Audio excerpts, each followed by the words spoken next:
खुलुमबाय लोगोफोर, नोंथांमोनखौ बड' इनफ' पइन्ट चेनेलाव आरो फिन खेबसेबाव बयखौबो बरायनाय बावहरग्रोनाय जाबाय। आं दिनै नोंथांमोननि सिगाङाव राशि बायदियै दिनैनि सानसेनि फानजामुथिखौ फरायथिनो लादों। आसा खालामो नोंथांमोना भिडिअखौ नायना मोजां मोनगोन।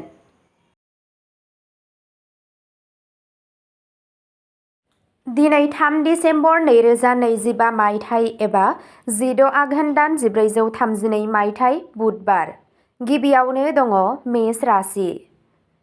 दिनै थुलुंगाखांनाय आरो गोहोआनो नोंथांनि गुबै गोहो जागोन। आद्रा थानाय खामानिफोराव दावगानाय जागोन। नोंथाङा नोंथांनि जिउ राहायाव मोनसे गोदान महर मोननो हागौ। आयनि गोदान फुंखाफोरा गेवगोन। नखरनि आबहावाया खुसिजों बुंफबनाय जागोन। सावस्रिया मोजां जागोन। दिनै नोंथाङा नोंथांनि मावथांखिफोरखौ जाफुंसारै मावफुंनो हागोन। सासे बैसोगोरा सुबुंनि दैदेननाया नोंथांखौ मुलाम्फा होगोन। गोदान मानसिफोरजों सोमोन्दो लाखिनाया इयुनाव जाफुंसार जागोन। नोंथांनि दिनैनि खाफालगोनां दिगआ जादों सानजा खोला, खाफालगोनां अनजिमाया जादों 12 आरो खाफालगोनां गाबा जादों जोंथि गोजा गाब। वृषभ राशि। दिनै धैर्य आरो गियाना गोबां मुलाम्फा लाबोगोन। मावख'आव नोंथांनि गोहोमा बांगोन। रांखान्थियारि थाथाया गोख्रों जानो हागौ। नखरनि माबा मोनसे मोजां खामानिनि थाखाय बिथांखि लानो हागौ। रमान्टिक सोमोन्दोआव खाथि सोमोन्दोआ बांगोन। सावस्रिया सरासनस्रा, नाथाय नोंथाङा मेंनाय मोनदांनो हागौ। गोजाम लोगोखौ लोगो हमज्लायनाया गोजोननाय लाबोगोन। रांनि सोमोन्दोनि बाथ्राफोरा दिनै मोजां जागोन। गोदान बिबानफोर मोन्नायनि इसाराफोर दं। नोंथांनि दिनैनि खाफालगोनां दिगआ जादों सोनाब साहा, खाफालगोनां अनजिमाया जादों 23 आरो खाफालगोनां गाबा जादों रेजें गलाब गाब।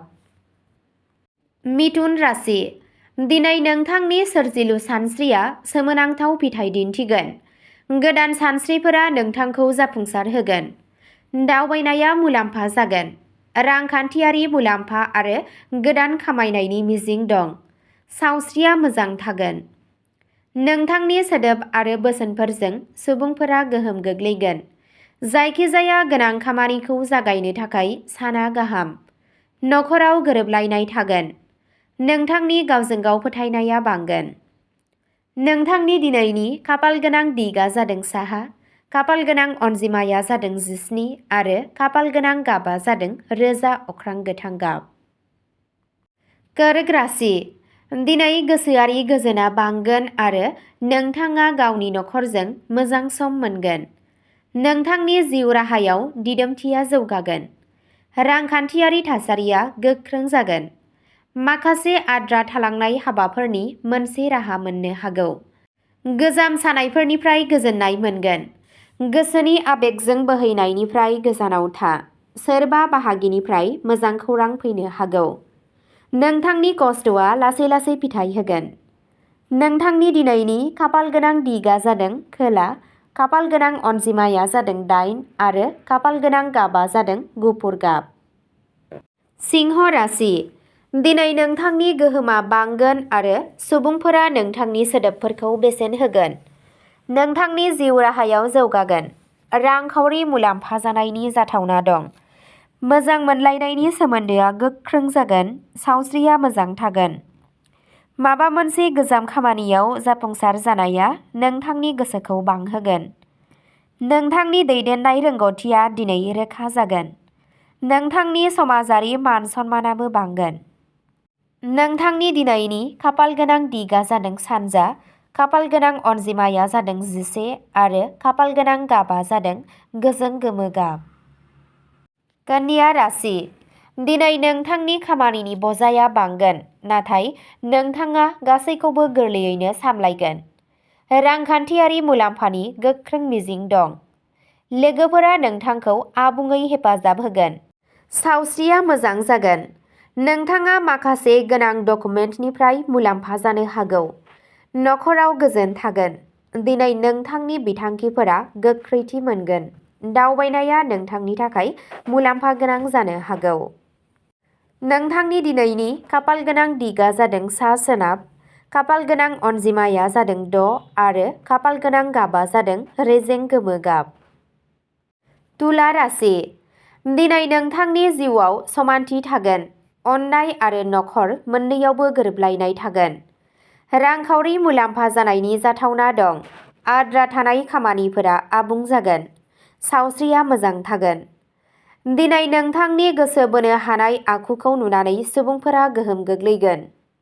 मोनसे गोनां थिरांथायाव गोबां मुलाम्फा जानायनि खाबु थायो।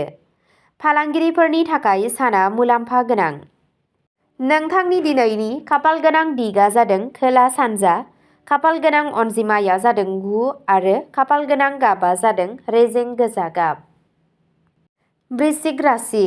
दिनै नोंथांनि गोथौ सानस्रिनि थाखाय गोब्राब खामानिफोराबो गोरलै जागोन। रांखान्थियारि मुलाम्फानि खाबुफोर थागोन, नाथाय खरसायाबो एसे बारायनो हागौ। फालांगियाव मोनसे गोदान खाबु फैगोन। सावस्रिया मोजां जागोन, नाथाय गोसोआरि नारसिनथायखौ खम लाखिनांगौ। नखरारि सोमोन्दोआव गोदै जागोन। मोनसे बिथांखिया जाफुंगोन। नोंथांनि खस्थ'नि फिथाइखौ दिनै रोखायै नुनो मोनगोन। नोंथांनि दिनैनि खाफाल गोनां दिगआ जादों सोनाब खोला।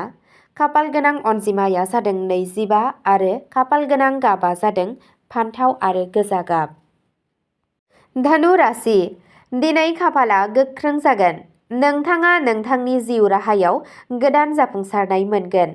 रांखान्थियारि मुलाम्फा आरो दावबायनायनि खाबु दं। नखराव थुलुंगाखांनाय आरो गोजोननाया बांगोन। सावस्रिया मोजां थागोन। मोनसे मोजां खामानि जागायनायनि नेरसोन दं। नोंथाङा सासे गोहोम गोनां सुबुंनिफ्राय मदद मोनगोन। नोंथांनि गोहो आरो फोथायथिया नोंथांखौ जर'खा जाफुंसारनाय लाबोगोन। नोंथांनि दिनैनि खाफाल गोनां दिगआ जादों सा सानजा। खाफाल गोनां गाबा जादों 27 आरो खाफाल गोनां गाबा जादों रेजें मै गाब। मकर राशि। दिनै नोंथाङा नोंथांनि खस्थ'नि फिथाइखौ मोनबावगोन। नोंथांनि साख्रियाव प्रम'शन जानायनि इसारा दं। रां दोनथुमनाया बांगोन। न'आव गोजोन थागोन। सावस्रिया एसे लोरबां जानो हागौ, बेनिखायनो जोथोन ला। नांज्लायनायनिफ्राय गोजानाव था। दिनै गोदान बिथांखि जागायनाया गाहाम जागोन। नोंथाङा नोंथांनि खामानिजों मान मोनगोन। नोंथांनि दिनैनि खाफाल गोनां दिगआ जादों खोला सोनाब। खाफाल गोनां अनजिमाया जादों 5 आरो खाफाल गोनां गाबा जादों गेरुआ गाब। कुम्भ राशि। दिनै नोंथाङा गोदान खाबुफोर मोनगोन। नोंथांनि साननाय आरो थिरांथा लानो हानाय गोहोआ जोबोद गोख्रों जागोन। नोंथाङा रांखान्थियारि मुलाम्फा मोनगोन। सोमोन्दोआव गोदै थागोन। सावस्रिया मोजां थागोन। गोदान मानसिखौ लोगो हमज्लायनाया मुलाम्फा जागोन। आद्रा थानाय खामानिया सिगांथिं थांगोन। नोंथांनि समाजारि सावगारिया गोख्रों जागोन। नोंथांनि बिथांखिफोरा नोंथांखौ जाफुंसारनायनि फारसे लांगोन। नोंथांनि दिनैनि खाफाल गोनां दिगआ जादों सानजा। खाफाल गोनां अनजिमाया जादों 24 आरो खाफाल गोनां गाबा जादों रोजा निला गाब। मीन राशि। दिनै नोंथांनि सानबोलावरि आरो सोरजिथाया गोजौ थाखोआव थागोन। आयआ बांगोन। खामानियाव जाफुंसार जागोन। नखराव मोनसे गोजोनथाव आबहावा थागोन। सावस्रिया मोजां जागोन। दिनै नोंथाङा मोनसे गोदान खामानि जागायनो हागोन। नोंथांनि आध्यात्मिक सानस्रिया नोंथांखौ गोजोन होगोन। नोंथाङा सासे खाफाल गोनां सुबुंनिफ्राय हेफाजाब मोनगोन। नोंथांनि दिनैनि खाफाल गोनां दिगआ जादों साहा। खाफाल गोनां अनजिमाया जादों 14 आरो खाफाल गोनां गाबा जादों रेजें गलाब गाब। अब्ला दिनैनि भिडिअ'आ बेखिनियावनो जोब्बाय। एसेनोसै, गोजोन्थों।